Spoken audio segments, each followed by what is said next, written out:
नमस्कार, आप देख रहे हैं 24 न्यूज। मैं हूं आपके साथ पूर्णिमा। एक नजर डाल लेते हैं अब तक की 25 बड़ी खबरों पर।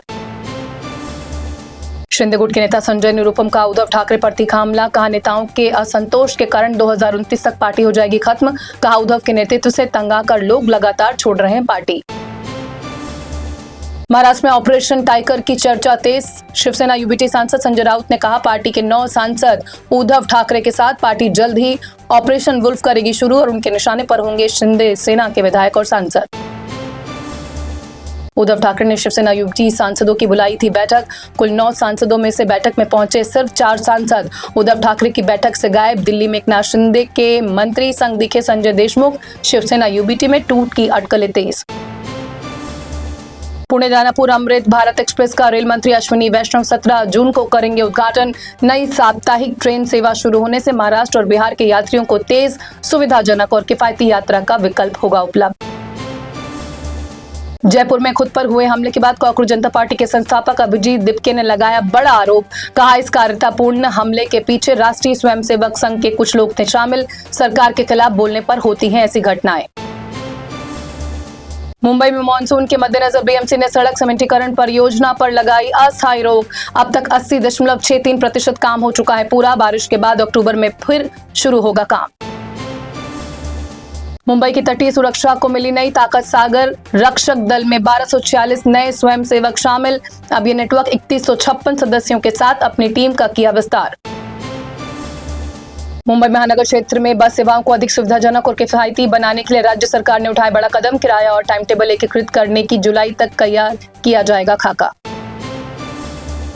बॉम्बे हाईकोर्ट के रिटायर्ड जस्टिस गौतम पटेल को मिली जान से मारने की धमकी। अदालत ने मुंबई पुलिस कमिश्नर को गौतम पटेल और उनके परिवार को 24 घंटे सुरक्षा देने का दिया निर्देश।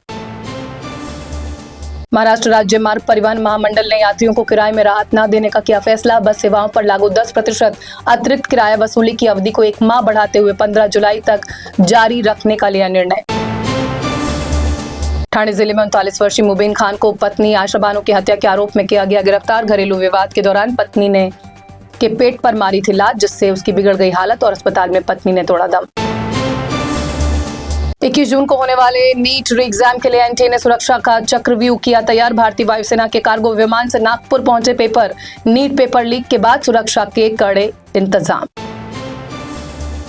कॉकरोच जनता पार्टी के संस्थापक अभिजीत दिपके ने बीजेपी पर बोला बड़ा हमला। कहा, 1 नहीं 10 हमले करवाओ, बस धर्मेंद्र प्रधान का दिलवाओ इस्तीफा। सीजेपी ने नागपुर के संविधान चौक में किया प्रदर्शन। महाराष्ट्र शिक्षक पात्रता परीक्षा को किया गया स्थगित। नीट परीक्षा के साथ टकराव के चलते 28 जून को आयोजित की जाएगी टीटी परीक्षा। पहले 21 जून को होने वाली थी परीक्षा। टीटी परीक्षा के लिए एडमिट कार्ड आज से जारी।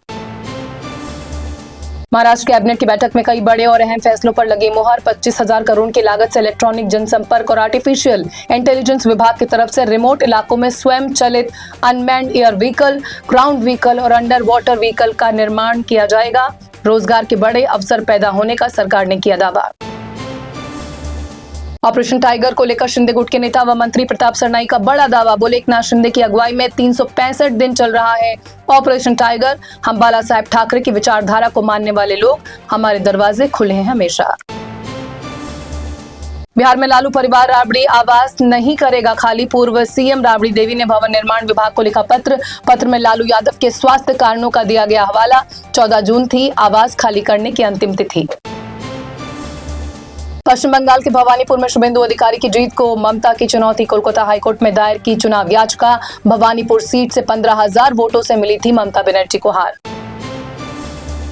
दवाओं की बिक्री पर केंद्र सरकार का बड़ा फैसला। बिना डॉक्टर की पर्ची के नहीं मिलेगा कॉफ सिरप। मेडिकल स्टोर संचालकों को दिखाना होगा वैध प्रिस्क्रिप्शन। नियमों का उल्लंघन करने पर की जा सकती है कार्रवाई।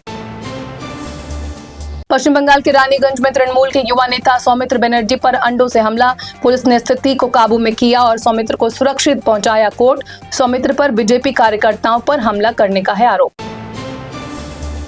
ट्विशा मौत केस के आरोपी पति समर सिंह और सास गिरिबाला सिंह की न्यायिक हिरासत 14 दिन और बढ़ाने की सीबीआई ने की मांग। इस दौरान गिरिबाला के वकील जॉर्ज कार्लो ने हाईकोर्ट में कहा, मीडिया को मामले से रखा जाए दूर। राजस्थान में हुआ भीषण सड़क हादसा। रोडवेज बस और कार के बीच आमने सामने हुई जोरदार टक्कर। हादसे में 4 सगे भाइयों की दर्दनाक मौत। चारों भाई मकान निर्माण का करते थे कार्य। इंदौर में 55 वर्षीय राजुल शर्मा की मौत। बेटे की मौत का सदमा नहीं सह पाई मां, कुछ ही मिनटों में तोड़ा दम। परिवार में एक साथ उठी दो अर्थियां। दोनों मां बेटों का एक साथ किया गया अंतिम संस्कार। स्लोवाकिया में पीएम मोदी को देश के सर्वोच्च राजकीय सम्मान order of the white double cross से किया गया सम्मानित। स्लोवाकिया के राष्ट्रपति पीटर पेलेग्रिन ने पीएम मोदी को प्रतिष्ठित पदक से नवाजा। पीएम को 33 देशों से मिल चुके हैं अवार्ड। अमेरिका ने ईरान के साथ हुई डील की अहम बातों का किया खुलासा। कहा, ईरान कभी न्यूक्लियर हथियार नहीं करेगा हासिल। ट्रंप ने लेबनान समेत हर मोर्चे पर खत्म कर दी है लड़ाई। 25 बड़ी खबरों में फिलहाल बस इतना ही। देश दुनिया की तमाम खबरों से अपडेट रहने के लिए आप जुड़े रहिए 24 न्यूज के साथ। मुझे दीजिए इजाजत। नमस्कार।